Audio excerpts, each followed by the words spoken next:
안녕하십니까. 오늘은 2023년 8월 11일 금요일입니다. 오늘 날씨가 좀 시원한 것 같죠. 네, 오늘도 난세의 영웅 흑영령을 아십니까를 170페이지부터 읽어보겠습니다. 지방자치제 유감.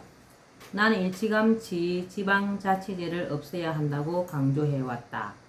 지방자치 선거를 치르는 데에만 엄청난 국가 예산이 들어갈 뿐만 아니라 지방자치단체의 의회 의원, 교육위원 등의 인건비도 무시하지 못한다. 지방자치제가 없으면 들어갈 필요가 없는 국가 예산이다. 그리고 지자체들의 지역개발 명분의 국가 예산 확보 경쟁은 도를 넘어서고 있다. 지자체들이 국가 예산을 확보하기 위해 애써 신규 사업을 발굴하고 예산 확보 전략을 세우기까지 하고 있는데 이것은 도저히 있어서는 안 되는 일이다. 국민은 자신들이 사는 지역에 박물관이나 공원이 생기고 시청이나 군청이 멋지게 신축되고 집 가까이 전철역이 생긴 것에 만족하여 국회의원이나 단체장들이 일을 잘하고 있다고 생각하면 그것은 근시안적 시각이다. 국가가 예산 집행을 함에 있어 우선시하여야 할 것은 멋진 박물관이나 대궐 같은 관청을 짓는 것이 아니라 국민의 생활을 안정시키는 것이다. 그 돈들을 절약하여 국민에게 골고루 돌려주면 서민의 생활 안정에 큰 도움을 줄 수 있다. 생계 걱정에서 벗어나지 못하는 서민들의 가슴을 피워줄 수 있고 빚에 허덕이는 사람의 고통을 덜어줄 수 있다. 소비가 활발해져 기업이 좋아지고 나라 경제가 잘 돌아가는 동력이 되게 할 수도 있다. 지금처럼 국민의 자살률이 OECD 국가 중 최고로 높고 가계부채율이 상위권을 맴돌며 반대로 출산율은 꼴찌인 나라에서 신규 사업을 일부러 발굴해서까지 지역개발에 국가 예산을 털어 넣는 것은 예산 낭비를 넘어 도의적으로는 절대로 해서는 안 될 일이다. 박물관 같은 것은 국민의 생활 안정이 이루어진 다음에 해도 전혀 늦지 않다. 그리고 지금으로서는 이미 이루어진 공사와 사업만으로도 그 이상 지역단장과 개발은 할 필요가 없다고 생각한다. 지방자치제가 유감인 또 하나의 이유로는 우리나라는 국토 전체가 미국의 한 개 주 정도밖에 되지 않는다는 점이다. 하나의 정부만으로도 이 좁은 땅을 다스리지 못할 이유가 없다. 지역의 균형 발전이라는 명분으로 지방자치제의 당위성을 주장하는 사람이 있을지 모르지만 지방자치제의 시행을 통해 지역의 균형 발전을 이룬다는 것도 그야말로 명분에 지나지 않으며 오히려 지역 간의 지나친 경쟁으로 국고 낭비와 지역 이기주의만 키울 수 있다. 지방자치단체의 지역 이기주의가 국가적으로 낭패를 가져온 것은 한두 번이 아니다. 국토 어딘가에 꼭 설치해야 할 시설이지만 그것이 혐오시설로 비치는 경우 그 어떤 지자체도 설치를 불허하여 중앙정부를 공경에 처하게 하고 중앙정부와 대립하는 일까지 발생하고 있는 것은 모두가 잘 아는 일이다. 그러나 이 시점에서 나는 이미 자리를 잡은 지방자치제도를 없애지는 않고 예산 낭비 부분만 개선하는 방향으로 지자체 문제를 해결해 가는 것도 괜찮은 방법이라고 생각한다. 지자체 선거를 없애고 지자체 단체장은 내부 승진을 통해 대통령이 임명하는 방식을 채택하는 것이다.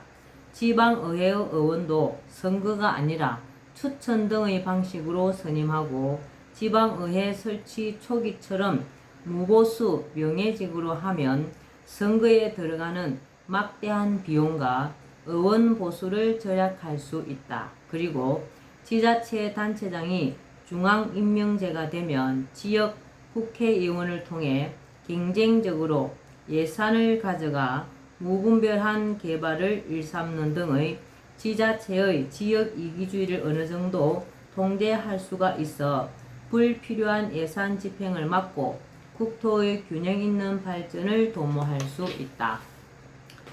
정당 정치라는 패거리 정치. 정당 정치가 현대 정치의 생명? 사전에 보면 정당이란 동일한 정견을 가진 사람들이 정권을 획득해 정치적 이상을 실현하기 위하여 조직한 단체라고 나온다.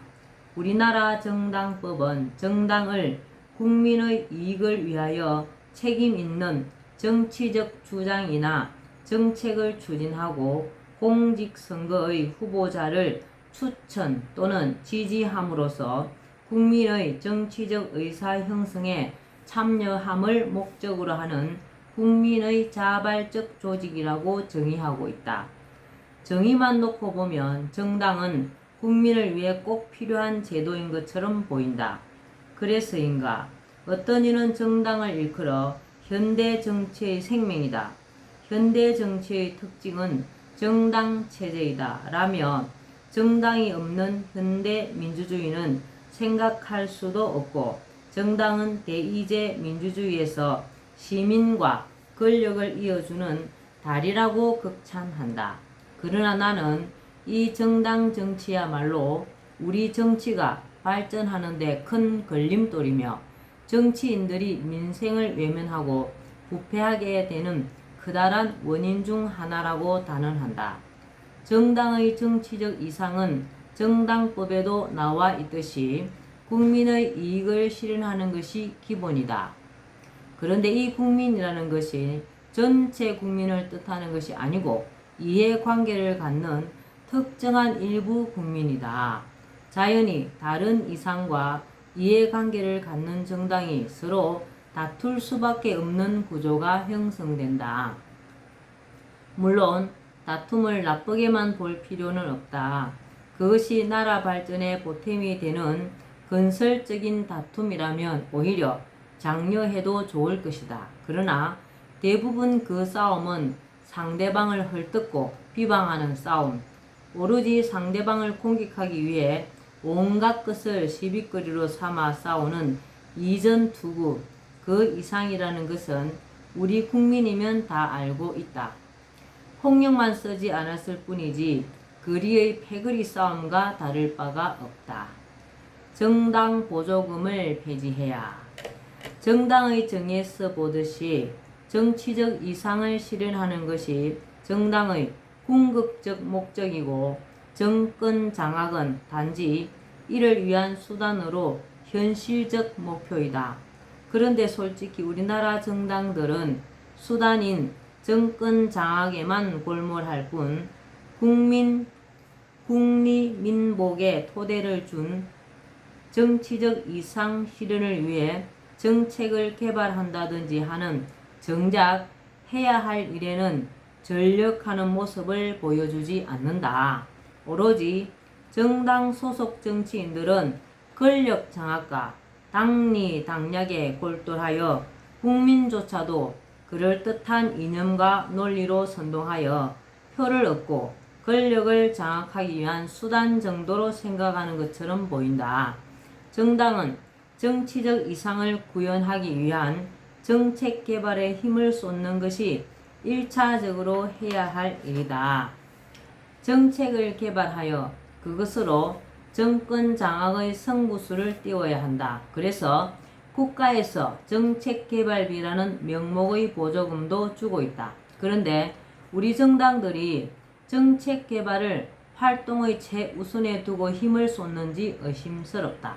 내가 보기에는 평소에는 정쟁에 골몰하다가 선거철이 다가와서야 정책을 개발한다며 부산을 뜨는 모습이다.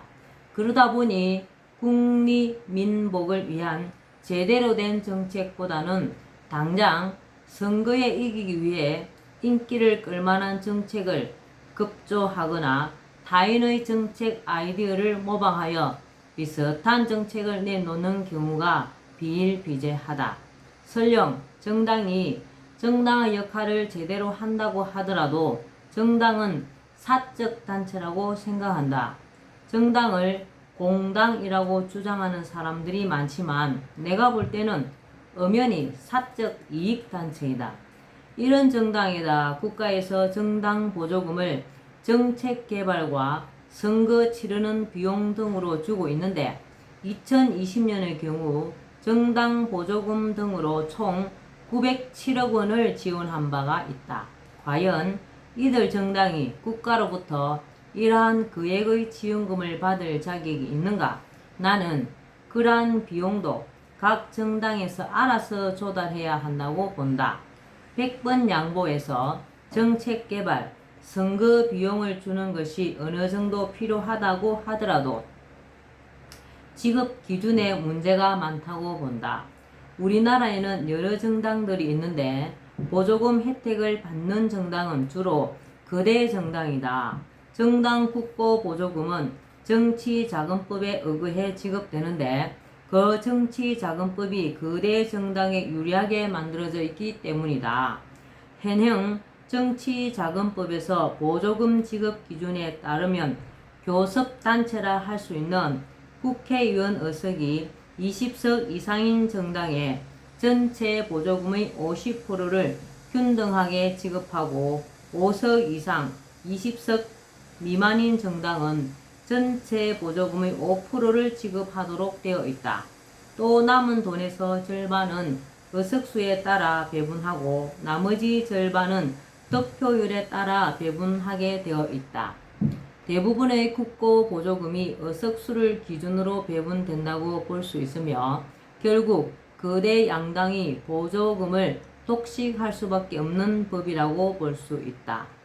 신생 정당이나 국회의원을 내지 못한 정당, 이전 선거에서 득표율이 일정 수준이 되지 않은 정당은 혜택을 받기 힘든 기준이다. 이러한 기준은 기존 정당과 전혀 정치적 이상을 달리하는 신생 정당이나 정치 신인이 등장하는 것을 막고 있는 불공평한 기준이다. 국가 발전과 국민을 위해서는 양당이라는 기존 틀에서 벗어나 새로운 정치 이상을 제시하고 실현시킬 수 있는 새로운 정치 바람이 불어주는 것도 필요하다. 그런데 이러한 바람을 일으킬 수 있는 신생 정당의 성장을 정당 보조금에서도 차단하고 있는 것이다. 선거 때마다 국회의원 의석수와 이전 선거 득표수 비율에 따라 정당에 지급하는 선거 보조금도 마찬가지이다. 주로 거대 정당들이 받을 수 있는 이 돈은 실제 선거와 관련하여 어디든 쓸 수 있다. 거대 정당에 소속된 후보는 이 선거 보조금으로 선거를 치른다. 그러나 신생 정당의 후보나 정치 신인, 정당에 소속되지 않은 사람은 선거에서 모든 비용을 스스로 조달해야 한다. 정치 신인은 웬만한 자금 동원력이 없으면 제대로 된 선거 운동조차 하기 어렵다. 선거 운동원을 쓴다거나 현수막 제작은 물론이고 반드시 해야 하는 기탁금 마련과 홍보물 제작조차도 버거울 수 있다. 거대 정당 소속 후보는 선거법의 범위 내에서 선거운동원을 제대로 동원하고 멋진 현수막을 만들고 두툼한 공보물을 만들고 업체를 통해 잘 만들어진 홍보 메시지를 통신으로 전달하는 것도 아무런 문제가 없다. 법이 허용하는 한도까지는 아무리 많은 선거 비용을 지출해도 부담이 없다. 그런데 놀라운 것은 거대 정당 후보를 위해서는 정치자금법 상의 선거 보조금만 있는 것이 아니라는 사실이다. 공직선거법에는 15% 이상 득표율 달성 시 선거 비용 전액을 보전받고 10% 이상 15% 미만 득표 시 선거 비용의 50%를 보전해 주는 제도가 있다. 그들 거대 정당 소속의 후보들이 공직선거법이 제시한 15% 이상 득표율 달성 시 선거 비용 전액을 보전받는다는 규정 충족에 실패하는 경우는 없다. 그럴 수밖에 없는 것이 선거법 자체가 그들 후보에게 유리하게 규정되어 있고 언론 보도나 방송, 여론조사 등도 그대 정당 후보들에게 절대적으로 유리하게 전개되는 까닭이다. 그대 정당이나 그 소속 후보는 결국 평소의 경상보조금은 물론 선거 시에는 선거 전 선거 보조금과 선거 후 선거 비용 보전금까지 이중으로 나랏돈을 받아가는 셈이다. 선거는 그대 정당이 국고에서 돈 타가는 큰 이벤트가 아닌가 하는 생각이 들 정도이다. 선거 비용은 아무래도 당락에도 영향을 줄 수밖에 없다. 선거 비용을 많이 써서 홍보를 잘하면 그만큼 유권자에게 후보 자신이나 그의 정책을 잘 알릴 수 있기 때문이다. 정당 보조금이 정치에 새 바람을 넣고 국민과 국민을 위해 진정으로 일할 수 있는 정치 신인의 등장을 차단하고 그대 정당 후보의 당선을 돕는데 일조한다고 볼 수밖에 없다. 그렇네요. 그러므로 정당 보조금 지급은 국가가 불공정한 선거를 보장하고 있는 것과 다름없다. 이는 헌법 위반이라고 생각한다. 정당에 대한 각종 보조금 지급은 공정선거 보장과 예산 전략을 위해 하루빨리 없어져야 할 것으로 생각한다. 네. 오늘은 난세의 영웅 여기까지만 읽겠습니다. 오늘도 즐거운 하루 되시기 바랍니다. 감사합니다. 흑영영.